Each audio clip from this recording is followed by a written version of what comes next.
Okay, we're going to stretch more things that attach to the lumbar spine. We did some self-myofascial release with QL. You may have seen that video. Now we're going to do our lazy QL stretch. So Callie's going to help us with that. So you're going to sit tailor crossed on the floor. Callie has her left foot in front of her right foot. So with the lazy QL stretch, you want to sink your elbow to the ground opposite of the leg that's in front. And go ahead and weight the knee of the leg that's in front. Now you're not going to press into that knee, but just give it a little weight with your hand. That'll be a lot of sensation for some people. Go ahead and make sure all your hand on the ground is on the floor. This is good for your nervous system.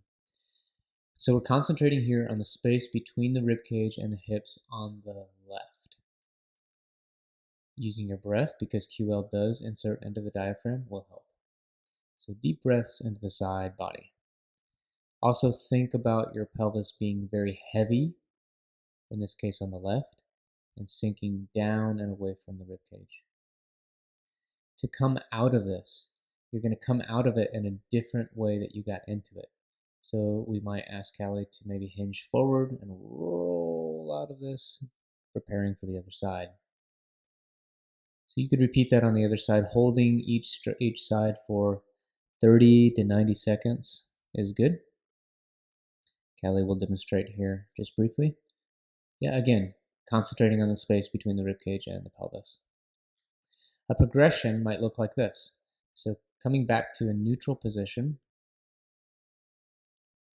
we could sink our elbow to one side and then reach our hand up and over, and then come back to our neutral position and sink our elbow to the other side and reach up and over, just repeating back and forth.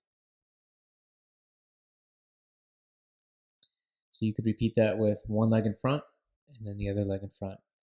But again, the most important part of this work is to be aware afterward. Use your awareness to feel the differences in the spaces that you worked with. You could do that through breath work, standing, walking, crawling around on the floor, whatever works. So that's our lazy QL stretch.